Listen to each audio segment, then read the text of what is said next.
Hello! Xin chào các bạn đã quay trở lại với review 5 phút. Ở cuối tập 6 bản đặc biệt hẹn ước 3 năm, sau khi tới Vân Lam Tông, Tiêu Viêm đã gặp lại Vân Vận, người tình trong hồi ức của hắn. Khi biết nàng chính là tông chủ Vân Lam Tông, Tiêu Viêm mặc dù có chút mất mát, thế nhưng không thể để tình cảm cá nhân ảnh hưởng đến đại cục.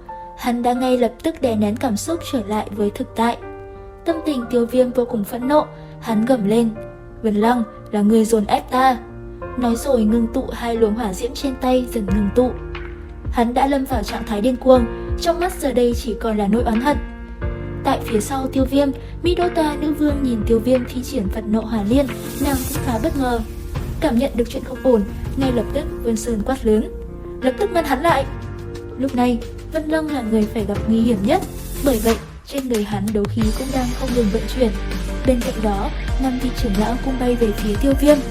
Ở phía xa, một vài đạo thân ảnh lúc này cũng đã vừa tới. Nhìn cảnh tượng này, tất cả mọi người đều có chút sợ hãi. Ngay khi Vân Sơn lao tới người Tiêu Viêm, lúc này Midota cũng liền động thủ.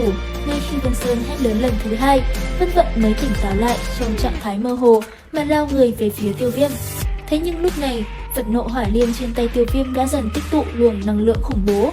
Mặc cho Vân Chi hét lớn can ngăn, Tiêu Viêm lúc này hắn cũng không có để ý xung quanh. Ở phía đối diện hắn, Vân Lăng hai mắt lúc này cũng đỏ rực. Hắn điên cuồng vận chuyển đấu khí trong cơ thể tới trạng thái kinh khủng nhất. Ngay khi đá Phật Nộ Hỏa Liên chuẩn bị thành hình, thì Vân Vận lúc này cũng vừa đuổi kịp tới người hắn. Lúc này, một mảng hồi ức quen thuộc lại ùa về trong tâm trí Tiêu Viêm.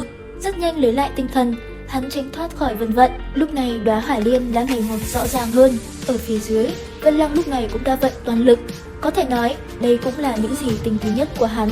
Thế nhưng, nhìn đóa Hỏa Liên trên tay Tiêu Viêm, Vân Lăng sợ hãi, âm thanh khàn khàn vang lên: Tiêu Viêm, ta thật không đả thương cha ngươi. Thật sự là hắn tự mình mất tích. Lúc này có giải thích cũng vô nghĩa. Chậm rãi hít sâu một hơi né khỏi Vân Vận. Tiêu Viêm cầm đá Phật Nộ Hỏa Liên ném về phía Vân Lăng hét lớn: người chết đi! Ở giữa không trung, dù đã cố hết sức, nhưng lúc này thân ảnh của Vân Lăng giống như đạn pháo bị bắn xuống. Đá Hỏa Liên đang không ngừng trùng kích cơ thể hắn, khiến nó dần tan vỡ. Tiêu Viêm ở bên kia cũng không khá hơn.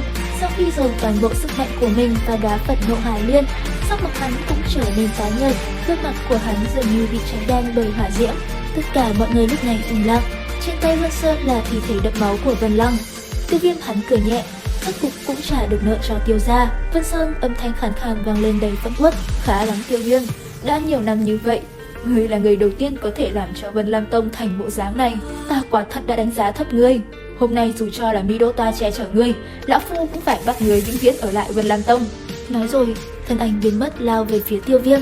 Midota dễ dàng hóa giải một kích này của hắn. Âm thanh nhẹ nhàng vang lên: lão già, ngươi đánh chán tay chưa? Thế nhưng Vân Sơn không phải dạng tầm thường. Một đạo tàn ảnh theo hình vòng cung lướt qua hai bên Midota, lao nhanh tới người Tiêu Viêm. Ngay khi nàng vừa định đuổi theo, thì liền bị bản thể của Vân Sơn ngăn lại. Thế nhưng ngay khi tàn ảnh lao tới người Tiêu Viêm, thì Hải Bà Đồng đột nhiên xuất hiện. Xung Huyền Văn Kính đỡ cho Tiêu Viêm một kích, đỡ một đòn này, thân thể Hải Bà Đồng trực tiếp bị đẩy bắn ra sau. Chỉ trong thoáng chốc, đạo tàn ảnh kia cũng đã đuổi kịp Tiêu Viêm. Khi hai cỗ tinh khí hình thành một lồng giam bao quanh Tiêu Viêm, nó tựa như thiềm lá võng đang từ từ co lại, cảm thụ được bị ép chặt trong một cỗ cường đại tinh khí.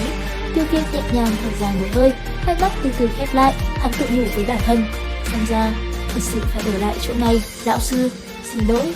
Thế nhưng trong đầu Tiêu Viêm đột nhiên có một âm thanh vang vọng: ha ha, tiểu tử, ngươi đã làm rất tốt. Có thể khiến Vân Lam Tông tan nát như thế này cũng là quá lớn so với dự liệu của ta. Kế tiếp, giao cho ta đi. Giọng nói trầm ấm mà quen thuộc vang lên, khiến Tiêu Viêm bừng tỉnh. Cảm giác được che chở này, hắn đã rất lâu rồi không được như thế. Giờ khắc này đây, hư ảnh Dược Lão hiện lên đằng sau người Tiêu Viêm. Nhìn Tiêu Viêm lúc này, hắn tự như là một tên ma thần vậy, hiên ngang mà mạnh mẽ. Lúc này thời gian như ngừng trôi, vạn vật cũng dường như ngừng đọc lại. Luồng khí thế ấy dường như khiến tất cả mọi người, ngay cả hít thở cũng đều trở nên khó khăn. Chứng kiến cảnh tượng kia khiến hết thảy đều cảm thấy kinh ngạc cùng sợ hãi. Đến đây thì hết tập 8 bản đặc biệt hẹn ước 3 năm. Xin chào và hẹn gặp lại các bạn ở những video tiếp theo.